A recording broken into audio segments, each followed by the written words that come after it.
Hello everyone, welcome back to my new recipe video. और आज मैं आपके लिए लेकर आई हूँ कैल्शियम, फाइबर, प्रोटीन और विटामिन से भरपूर एक मज़ेदार सी रेसिपी वीडियो जो बहुत ही ज़्यादा हेल्दी, बहुत ही ज़्यादा यमी और बहुत ही ज़्यादा टेस्टी बन के तैयार होती है।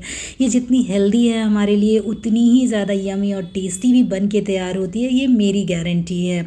अगर आपको किसी तरीके के हाथ पैर घुटनों में दर्द रहता है, जॉइंट्स में किसी तरीके की दिक्कत पेन होती है, या फिर पेट में किसी तरीके की समस्या होती है, एसिडिटी की प्रॉब्लम होती है, तो आप इस रेसिपी को एक बार ज़रूर ट्राई कीजिए। जी हाँ, आज मैं आपके लिए रामवान लेकर आई हूँ। इसे अगर आपने एक बार बना लिया और अगर आपने केवल 15 दिन तक इसको आजमा लिया ना, तो आपकी ये सारी समस्याएं जड़ से ख़त्म होने वाली है, ये मेरी गारंटी है। इस रेसिपी में हम कोई मैदा, गेहूं का आटा या फिर शुगर बिल्कुल इस्तेमाल नहीं करने वाले, मतलब बिना शुगर के इस रेसिपी को हम बना कर के तैयार करने वाले हैं। तो जो शुगर के पेशेंट है ना, वो भी इसे गिल्ट फ्री होकर खा सकते हैं, क्योंकि ये बहुत ही ज़्यादा शानदार बन के तैयार होती है। और जितनी ये आपके लिए फ़ायदेमंद है, मतलब कि जितनी हेल्दी है, उतनी ही ज़्यादा ये यम्मी भी लगती है खाने में। तो एक बार इस रेसिपी को ज़रूर बनाइए और इसे ज़रूर बना करके खाइए। और अगर आप चाहें तो इस रेसिपी को बना के आप किसी भी व्रत में खा सकते हैं, क्योंकि यहाँ पे हम किसी तरीके के अनाज का इस्तेमाल नहीं करने वाले हैं और ये शुगर के बिना बन करके तैयार होता है। तो आप बिल्कुल गिल्ट फ्री होकर के व्रत और त्योहारों में खा सकते हैं। तो क्यों ना इस रक्षाबंधन इस हेल्दी सी लड्डू को बना करके तैयार करते हैं, जो कि हमारे पूरे शरीर के लिए ये बहुत ज़्यादा फ़ायदेमंद है। तो चलिए फिर बिना किसी देरी के स्टार्ट करते हैं इस अमेजिंग सी एनर्जी बूस्टर हेल्दी लड्डू को बनाना। तो इस रेसिपी को बनाने के लिए हमने ढेर सारे नट्स का इस्तेमाल किया और ढेर सारी सीड्स का इस्तेमाल किया है। ये सारे सीड्स जो हमने इस रेसिपी में इस्तेमाल किया वो हमारे लिए बहुत ही ज़्यादा फ़ायदेमंद है। जैसे कि ये पम्पकिन सीड्स है, अलसी के बीज हैं, साथ में ये मैंने लिए हैं सनफ्लावर सीड्स, जो हमारे लिए बहुत ही ज़्यादा फ़ायदेमंद है। मतलब ये पम्पकिन के सीड्स हमारे शुगर को बहुत कंट्रोल करने में हेल्प करता है। साथ में मैंने थोड़े से नट्स भी लिए हैं, जैसे काजू ले लिया है, बादाम ले लिए हैं। बादाम के फ़ायदे तो हम सभी को बहुत अच्छे से पता है। तो ये सारे नट्स ले लीजिए, मैंने सब बराबर बराबर लिए हैं। साथ में मैंने पिस्ता भी ऐड कर दिया है, तो ये पिस्ता ले लिया है। और मैंने लिए हैं ढेर सारे मखाने। मखाना जो है वो आयरन से भरपूर होता है और ये हम महिलाओं के लिए तो बहुत ही ज़्यादा फ़ायदेमंद है, बहुत ही रामवान है। तो चलिए फिर बना के तैयार करते हैं इन एनर्जी बूस्टर से मिलाकर एक हेल्दी और मज़ेदार लड्डू। तो इस लड्डू को बनाने के लिए सबसे पहले कुकटॉप पे रखेंगे एक पैन या फिर कढ़ाई, और उसमें हम सारे इंग्रेडिएंट्स को बारी बारी करके ऐड कर देंगे। सबसे पहले छोटे जो इंग्रेडिएंट्स हैं, छोटे जो बारीक वाले सीड्स हैं, उसे हम रोस्ट करेंगे और उसके बाद धीरे धीरे उसमें हम बड़े वाले ऐड करते चले जाएंगे, मतलब बड़े बीज वाले सीड्स को ऐड करते जाएंगे। तो ये देखिए, इन सारी चीज़ों को हम पैन के अंदर ट्रांसफ़र कर देंगे और बिना ऑयल, बिना घी और बिना बटर के इसे हमें कुल मिला करके 10 मिनट के लिए रोस्ट करना है। बिल्कुल लो फ्लेम पे रोस्ट करें, या फिर तब तक रोस्ट करें जब तक कि इससे चटकने की आवाज़ नहीं आ जाती।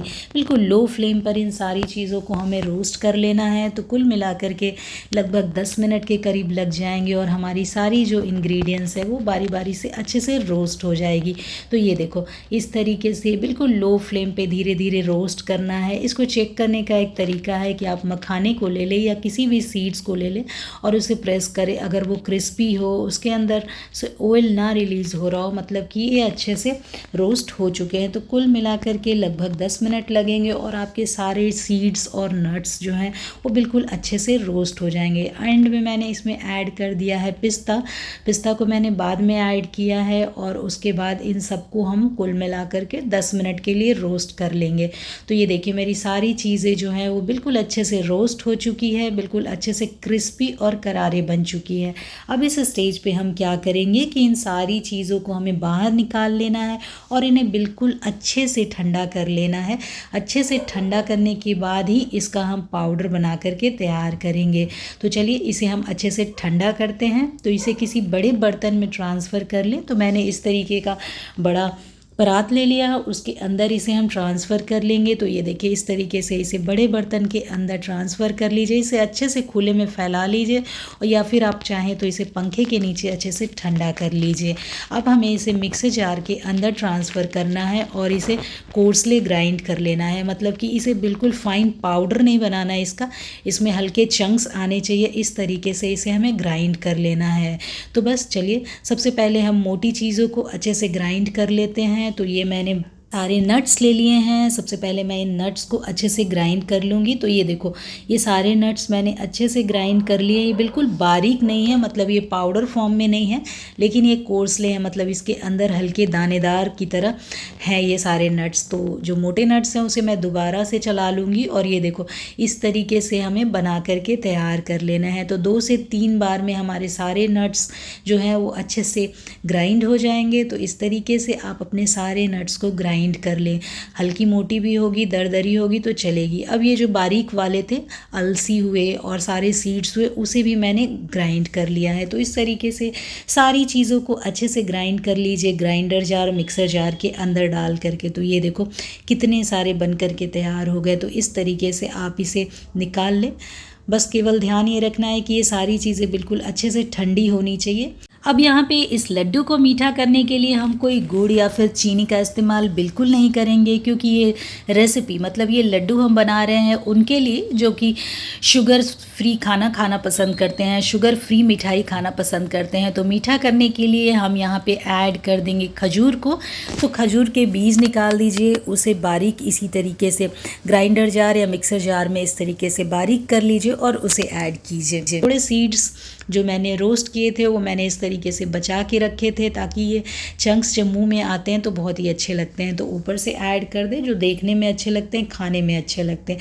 अब मैंने थोड़े रोस्ट किए हुए तिल ले लिए हैं, सफ़ेद वाले, ये भी हमारे लिए बहुत ही ज़्यादा फ़ायदेमंद है। तो तिल को रोस्ट करके ले ले। अब इन सारी चीज़ों को हमें आपस में अच्छे से मिक्स कर लेना है। तो इन सारी चीज़ों को अच्छे से मिला लीजिए। अब यहाँ पे ऐड करेंगे हम 2 से 3 चम्मच के करीब देसी घी, या फिर उतना ऐड कर दे जिससे कि इसके लड्डू या फिर बर्फ़ी बनाना चाहें तो बर्फ़ी आप बहुत ही आसानी से बना करके तैयार कर सकते हैं। अब सारी चीज़ों को मिलाइए। यहाँ पे हम कोई पानी, दूध का इस्तेमाल बिल्कुल नहीं करेंगे, नहीं तो इसकी सेल्फ़ लाइफ कम हो जाएगी, बहुत कम हो जाएगी। अगर आपने यहाँ पे पानी का इस्तेमाल कर लिया या फिर दूध का इस्तेमाल कर लिया तो इसकी सेल्फ़ लाइफ 2 से 3 दिन तक हो, उसके बाद ये ख़राब हो जाते हैं। तो यहाँ पे आप दूध या पानी का इस्तेमाल बिल्कुल ना करें। मैंने यहाँ पे 3 बड़े चम्मच के करीब घी का इस्तेमाल किया है इन लड्डुओं को बनाने के लिए। तो इस तरीके से आप भी 2 से 3 बड़े चम्मच के करीब घी का इस्तेमाल कीजिए। जब इसके गोले बनने शुरू हो जाएं, इस तरीके से अच्छे से मिला लेने के बाद जब आप इस तरीके से इसके बॉल बनाओगे और इसके लड्डू बनने शुरू हो जाएं, तो आप समझ लीजिए कि आपने सही मात्रा में घी का इस्तेमाल किया है। लेकिन अगर लड्डू ना बने तो आप चाहें तो यहाँ पे 1 चम्मच के करीब घी का इस्तेमाल और भी कर सकते हैं। तो ये देखो इस तरीके से लड्डू बन करके तैयार होने लगे। तो बस इस तरीके से आप भी लड्डू बना करके तैयार करिए। बहुत ही अच्छी बंधी है और आप देख सकते हो कितनी आसानी से ये लड्डू बन करके तैयार हो चुके हैं।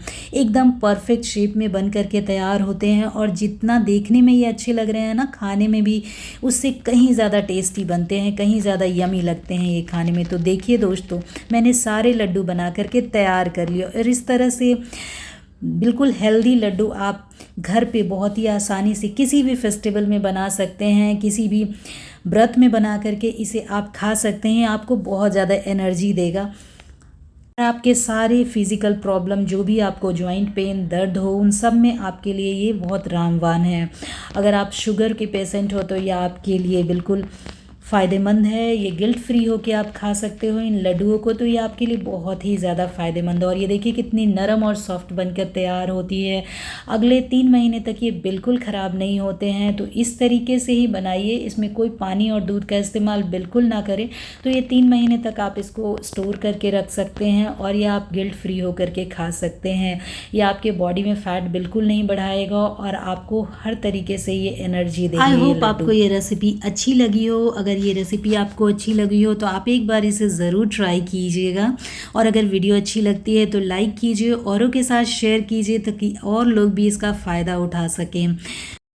और अगर आप चैनल पे नए हैं तो चैनल को सब्सक्राइब करना बिल्कुल ना भूलें। इस तरीके के हेल्दी और टेस्टी रेसिपी के साथ मैं फिर आती रहूँगी। तब तक के लिए take care and bye bye.